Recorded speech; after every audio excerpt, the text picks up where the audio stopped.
Hello friends, welcome to Gyandeep classes. तो हम आज सीखने वाले हैं संख्या पद्धति यानी नंबर सिस्टम, जो 9th क्लास का है पहला चैप्टर। ठीक है, तो इसमें जो परिभाषा होता है ना, हम उसको आज सीखने वाले हैं। ठीक है, संख्या पद्धति, प्राकृतिक संख्या, पूर्णांक संख्या, ये सब हम आज सीखने वाले हैं। ठीक है, तो मेरे वीडियो में एंड तक बने रहिएगा, तब जाके आपको सब समझ में आ जाएगा। तो चलिए देर ना करके देखते हैं। तो लाइक और सब्सक्राइब कर लीजिए ताकि मैं जो भी वीडियो अपलोड करूं आपके पास पहले पहुंचे। चलिए देखते हैं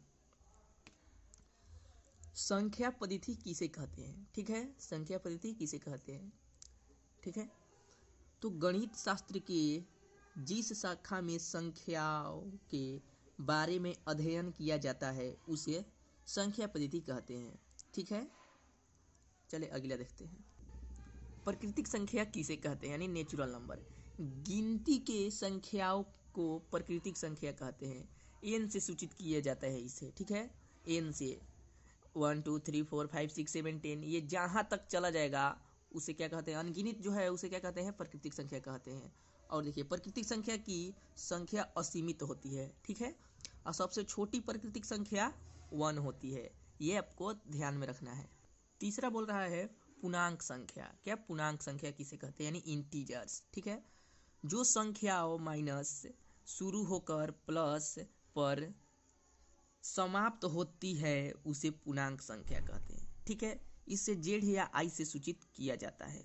ठीक है, देखिए यहाँ जीरो हो गया है, यहाँ जीरो, इसके बाद इधर क्या है, सब प्लस में है और इधर माइनस में है। तो वही बोल रहा है जो संख्या ऋणात्मक से शुरू होकर प्लस यानी धनात्मक पर समाप्त होती है उसे क्या कहते हैं, पूर्णांक संख्या कहते हैं। और इसे आई और जेड या आई से सूचित किया जाता है। चलिए अगला देखते हैं। 4 नंबर मेरा बोल रहा है पूर्ण संख्या किसे कहते हैं यानी होल नंबर। शून्य से प्राप्त होने वाली गिनती की संख्याओं को पूर्ण संख्या कहते हैं। ठीक है, इसमें प्राकृतिक संख्या 1 से शुरू होती थी, इसमें पूर्ण संख्या यानी होल नंबर यहाँ जीरो खाली लग जाता है, इसे क्या कहते हैं, पूर्ण संख्या। ठीक है, शून्य से प्रारंभ होने वाली गिनती की संख्या पूर्ण संख्या कहते हैं। ठीक है, चलिए आगे देखते हैं। और पूर्ण संख्याओं की संख्या असीमित होती है। ठीक है, और सबसे छोटी पूर्ण संख्या शून्य होती है। ये आपको ध्यान में रखना है, ये आपको परीक्षा में आ सकता है।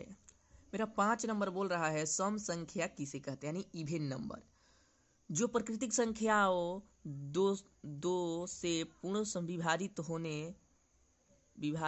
हो जाती है उसे सम संख्या कहते हैं। जो प्राकृतिक संख्या 2 से पूर्णतः विभाजित होती है उसे सम संख्या कहते हैं। सम संख्या व्यापक रूप 2m होता है। ठीक है, सम संख्या का व्यापक रूप 2m होता है। चलिए आगे देखते हैं। मेरा 6 नंबर क्वेश्चन बोल रहा है विषम संख्या किसे कहते हैं यानी ऑड नंबर। ठीक है, जो प्राकृतिक संख्या 2 से पूर्णतः विभाजित नहीं होती है उसे विषम संख्या कहते हैं। ठीक है, यानी उसे ऑड नंबर कहते हैं। विषम संख्या व्यापक रूप 2m-1 होता है। ठीक है, ये आपको ध्यान में रखना है, आपको परीक्षा में पूछता है। मेरा 7 नंबर क्वेश्चन बोल रहा है अभाज्य और ऋण संख्या किसे कहते हैं। अभाज्य और ऋण एक ही होता है। ठीक है, आपको ये ध्यान में रखना है। अभाज्य और ऋण संख्या किसे कहते हैं, प्राइम नंबर। ठीक है, इसको इंग्लिश में कहते हैं प्राइम नंबर। ठीक है, को ध्यान में रखना है। चलिए, जो संख्या शून्य को छोड़कर किसी अन्य संख्या से विभाजित नहीं होती है उसे ऋण या अभाज्य संख्या कहते हैं। को ध्यान में देखिए, अब सुनिए। जो संख्या शून्य को छोड़कर किसी अन्य संख्या से विभाजित नहीं होती है उसे ऋण या अभाज्य संख्या कहते हैं। ठीक है, एग्जाम्पल में जैसे में 1 1 3 5 7 11 13 17 ये सब क्या हो जाएगा, ये सब ऋण संख्या, ये अपने आप से या शून्य से कट सकती है या अपने आप से कटेगा। चलिए आगे देखते हैं। मेरा 8 नंबर क्वेश्चन बोल रहा है यौगिक संख्या किसे कहते हैं। ठीक है, यौगिक संख्या किसे कहते हैं, कॉम्पोजिशन नंबर। ठीक है, तो जो संख्या शून्य के अलावे किसी अन्य संख्या से विभाजित होती है उसे यौगिक संख्या कहते हैं, उसे यौगिक संख्या कहते हैं। एग्जाम्पल में 4 6 8 9 10। ठीक है, जो संख्या शून्य के अलावे किसी अन्य संख्या से विभाजित होती है उसे यौगिक संख्या कहते हैं। जैसे में 4 6 8 9 10। ठीक है, डॉट डॉट आगे भी और जा सकता है। क्वेश्चन नंबर मेरा 9 बोल रहा है भिन्न संख्या किसे कहते हैं यानी फ्रैक्शन। What is fraction. ठीक है, देखिए किसी एक धनात्मक पूर्णांक से दूसरे पूर्णांक को भाग देने पर प्राप्त संख्या को भिन्न संख्या कहते हैं। किसी एक धनात्मक पूर्णांक से दूसरे पूर्णांक को भाग देने पर प्राप्त संख्या को भिन्न संख्या कहते हैं। भिन्न अंश बटा का हर। चलिए आगे देखते हैं। मेरा 10वां क्वेश्चन बोल रहा है कि परिमेय संख्या किसे कहते हैं। ओके, यानी रेशनल नंबर। ठीक है, रेशनल नंबर। तो जिन संख्याओं को P बटा Q के रूप में लिखा जा सकता है उसे परिमेय संख्या कहते हैं। ठीक है, जहाँ Q equal to not zero के बराबर। ठीक है, Q equal to not zero के बराबर। एग्जाम्पल में 3/2 हो सकता है, 5/4 हो सकता है, 0 हो सकता है, 2 हो सकता है, 3/5 हो सकता है।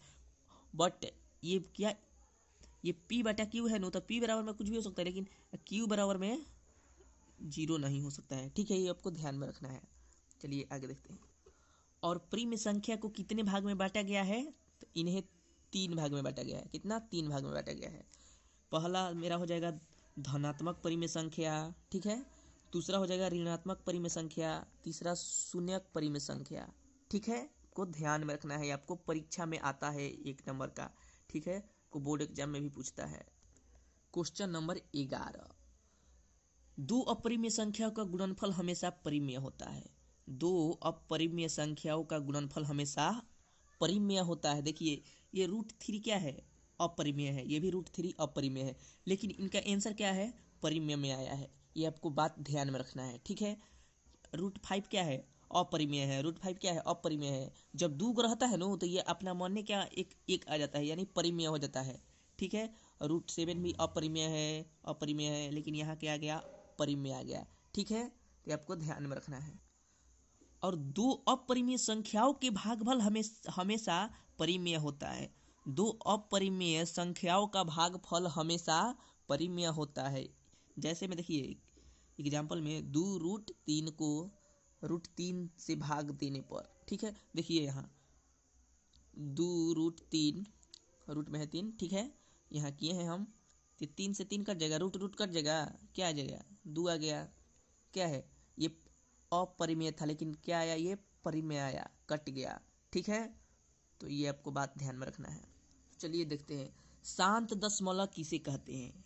Okay, terminating decimal. ठीक है, तो परिमेय पदों परिमिति पदों अथवा अंकों के बाद समाप्त होने वाले दशमलव प्रसार को शांत दशमलव कहते हैं। ठीक है, एग्जाम्पल में जैसे में हो जाएगा 1/4 है, तो इसको हम 4 से इसको किए हैं, क्या भाग दिए हैं, तो मेरा इतना आया आंसर। ये पूरा कट गया है। ठीक है, पूरा कट गया, तो ये क्या हो जाएगा? शांत दशमलव। ठीक है, 5/8 है, इसको 8 से दिए, इतना आया मेरे पास आंसर, तो ये क्या है? पूरा कट गया है, ये शांत दशमलव होता है। ठीक है, चलिए आगे देखते हैं। तो मेरा अगला बोल रहा है मिश्रणीकरणी किसे कहते हैं, यानी मिक्सड सॉर्ट्स। ठीक है, मिक्सड सॉर्ट। जिस करनी पहला गुणनखंड एक परिमेय संख्या तथा दूसरा गुणनखंड एक अपरिमेय हो उसे मिश्र करनी कहते हैं। तो आज के लिए इतना ही रहा, क्योंकि वीडियो ज़्यादा लंबा हो सकता है। चलिए दूसरा दिन हम और जो है इसको देखते हैं, हम जितना है तो हम आपको लेकर आएंगे कल। ठीक है।